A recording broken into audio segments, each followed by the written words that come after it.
నాకు చాలా ఇష్టమైనటువంటి స్నేహితులు. అంటే ఈ వీళ్ళలో మీకు బాగా నచ్చిన స్నేహితుడు ఎవరైనా ఉన్నారు?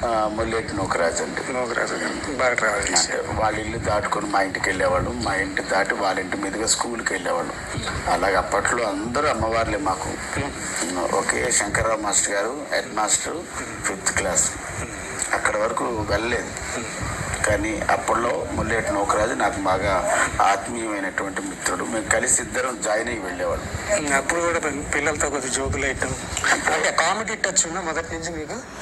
అంటే తర్వాత వచ్చింది. కానీ అప్పట్లో ఏంటంటే మేమే పిల్లలం. మా నాన్న ఏంటంటే ఒక పెద్ద బాక్స్, ఆ బాక్స్ వెనకాల మోసుకొని వెళ్ళేవాళ్ళం. కొంతమంది ఇలా పట్టుకొని వెళ్ళేవారు పుస్తకాలు. నేనైతే మా నాన్న అప్పట్లోనే నాకు ఒక సైకిల్ మీద తీసుకెళ్ళి లోపల తీసుకెళ్ళి ఒకటి సిల్వర్ది అప్పట్లో బాక్స్ ఉండేది. అది చాలా అప్పట్లో అదేంటంటే చాలా కాస్ట్లీ కూడా అది మా నాన్న కొనిచ్చాడు అనమాట. అంటే పుస్తకాలు, పెన్సిళ్ళు, రబ్బర్లు మర్చిపోతామేమో ఆ డబ్బాలో తీసుకొని వెళ్ళాలి, ఇది కాన్సెప్ట్.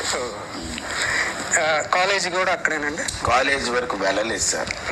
1 నుంచి 4 శంకర్రావు మాస్టర్ గారి దగ్గరికి వెళ్ళుంటే నేను ఇంగ్లీష్ అది బాగా మాట్లాడేవాడిని.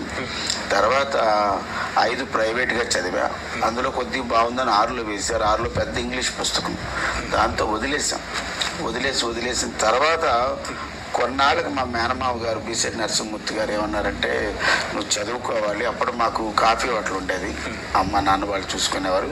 నువ్వు చదువుకుంటే బాగుపడతావు అనేసి చాలా సంవత్సరాల తర్వాత నన్ను మెట్రికులేషన్లో జాయిన్ చేశారు.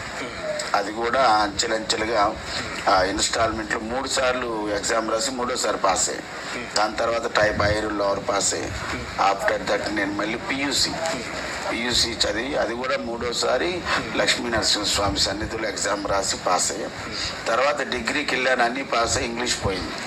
ఆ ఇంగ్లీషే ఈరోజు నాకు పేరు తీసుకొచ్చింది. మీకంటే ఒక డిక్షన్ ఏర్పరుస్తున్నారు, ఒక అమెరికన్ ఇంగ్లీష్, బ్రిటిష్ లాగా. Apparao garu what are you talking, give him a big round of applause. నా ఫేవరెట్ డైలాగ్ రాజు గారి సినిమాలో, ఓంకార్ గారి సినిమాలో చేశారు. లాస్ట్లో మీరు ఇంగ్లీష్ డైలాగ్ చెప్పాలా? తప్పకుండా. తర్వాత ఈ నాటకాల పట్ల ఆసక్తి అది ఎలా మొదలైందండి? 1984 అక్కయ్యపాలెం మాదేటి గార్డెన్స్లో శ్రీ గౌరీ సేవా సంఘం మరియు గ్రంథాలయం, అందులో ప్రతి మేడే వార్షికోత్సవం. ఆ సందర్భంగా వాళ్ళు నాకన్నా పెద్దవాళ్ళు, వయసులో పెద్దవాళ్ళు, సీనియారిటీ కూడా పెద్దవాళ్ళు. మాదేటి వెంకట లక్ష్మణరావు గారు నాకు మొట్టమొదటి రంగస్థల అరంగేట్రం చేయించింది. నా ఫస్ట్ నాటిక సాక్ష్యం. ఆ నాటికలో అనుకోకుండా వాళ్ళతో కలిసి వేయటం జరిగింది. ఇంకా అక్కడి నుంచి ఎవ్రీ ఇయర్ నేను